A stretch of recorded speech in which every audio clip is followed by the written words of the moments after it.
Alors, je suis avec pasteur Taylor Lambert, le président de la Fédération adventiste de la Martinique.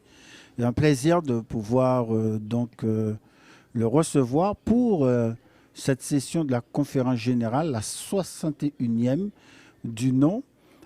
Pasteur Lambert, quelles sont tes premières impressions pour cette conférence générale? Alors, c'est une impression un petit peu, j'allais dire, mitigée, puisque nous avons vécu dans le passé des assemblées de la conférence générale beaucoup plus massives. Cette fois, c'est une session hybride.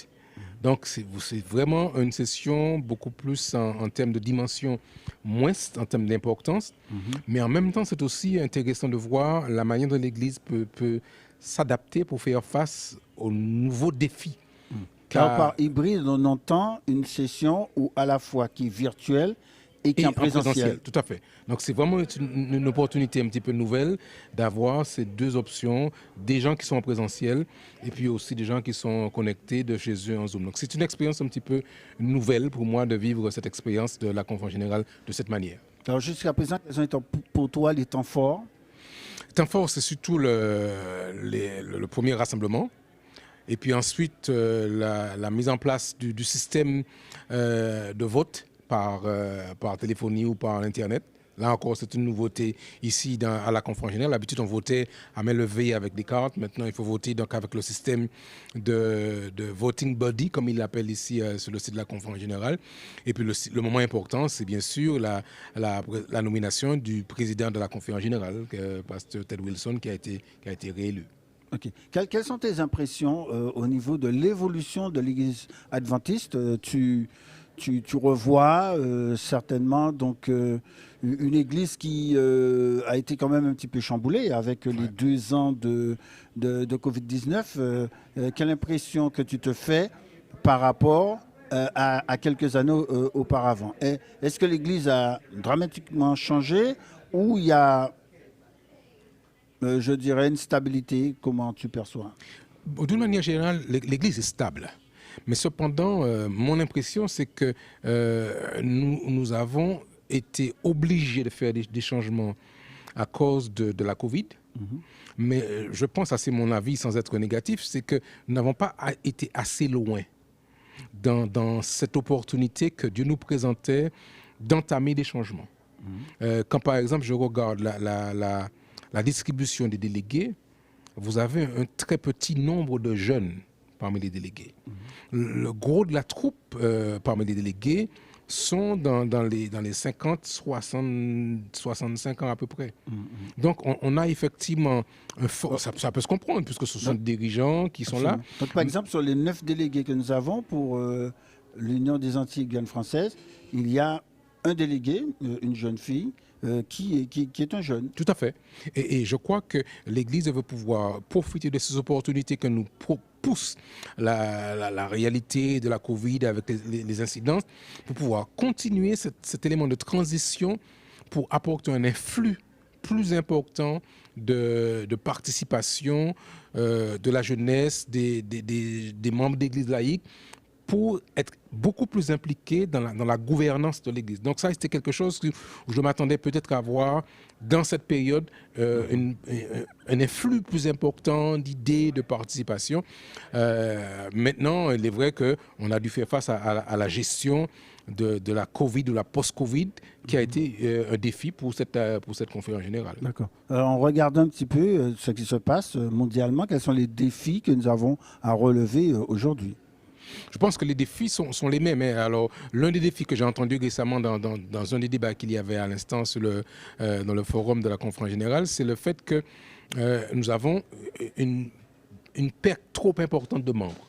Mhm. Le défi pour l'autre, c'est de pouvoir tout faire pour que nous puissions créer des membres qui deviennent des disciples Mhm. et arrêter cette hécatombe réelle de personnes qui entrent dans l'Église, qui restent quelque temps et puis qui s'en vont. Donc je crois que pour nous, en tant qu'Église, qui voulons terminer la prédication de l'Évangile, il nous faut nous organiser par tous les moyens d'arrêter cette hécatombe de perte de membres qui rentrent et qui repartent après 2 ou 3 ans. Ok. Est-ce qu'on a identifié les causes? Alors non, justement, je m'attendais à avoir peut-être une analyse beaucoup plus fine des raisons. Alors on a énuméré plusieurs raisons, mais sans qu'on ait pu identifier la raison principale. Alors bien sûr, on parle du postmodernisme, on parle aussi d'une diminution de la confiance générale, mais je pense qu'il nous faut être plus pointu dans la réflexion que nous menons sur les raisons de la perte d'engagement de nos membres d'Église. Et moi, je crois qu'un des éléments qui peut expliquer ceci, c'est que beaucoup de personnes entrent dans l'Église mais ne deviennent pas des disciples. C'est-à-dire qu'ils ne sont pas engagés. Ils ne sont pas engagés. Ils n'étaient pas engagés. Donc c'est nécessaire de ne pas simplement se contenter de croire, mais aussi de s'investir. Tout à fait. Je crois que ça, c'est un élément qui est fondamental, c'est cet investissement. Alors, on a parlé maintenant d'avoir un appel de missionnaire. J'ai trouvé ceci intéressant par rapport j'ai entendu le concept Vivid Faith, qui, je crois, devrait être aussi des opportunités ou d'avoir des gens qui s'impliquent davantage, qui s'engagent davantage et qui, par conséquent, on n'aura pas cette perte réelle que nous avons vue dans les années précédentes. D'accord. Donc on n'a pas encore entendu les rapports des divisions, ceci viendra vendredi, mais on a quand même un peu l'impression qu'on a une église un peu à deux vitesses, c'est-à-dire d'une part, parfois même, une forte explosion dans un certain nombre de territoires, donc dans les Amériques, Amérique du Sud, l'Afrique, une partie de l'Asie, et puis dans d'autres territoires où ça patine.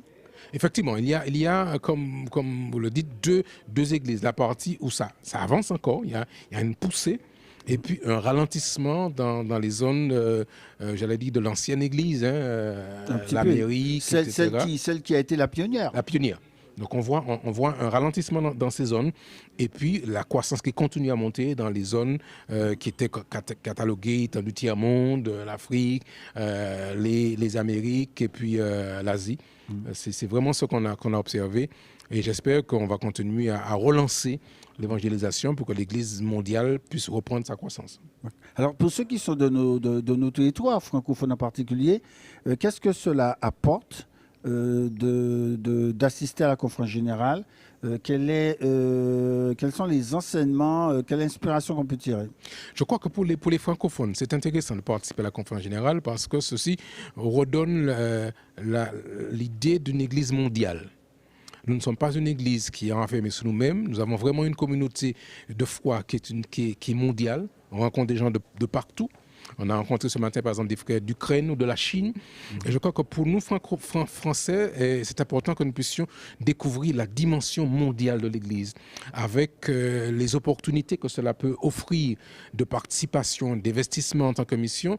Et les Français de France voient aussi la francophonie hors de la France. Vous avez en Afrique, vous avez aux Antilles, vous avez dans le bassin de l'océan Indien. Donc c'est intéressant pour nous, en tant qu'adventistes francophones, de découvrir la dimension vraiment mondiale de l'Église ici dans le monde entier.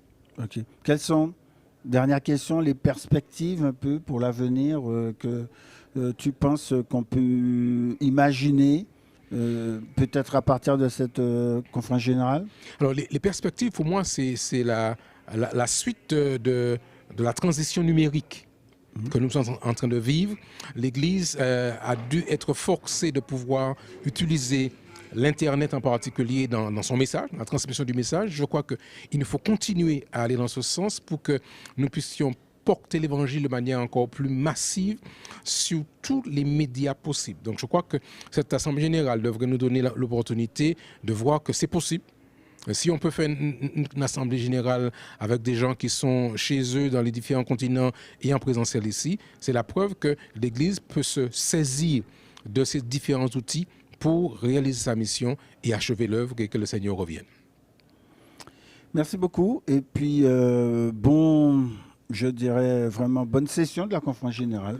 Merci. Par la grâce de Dieu. Merci.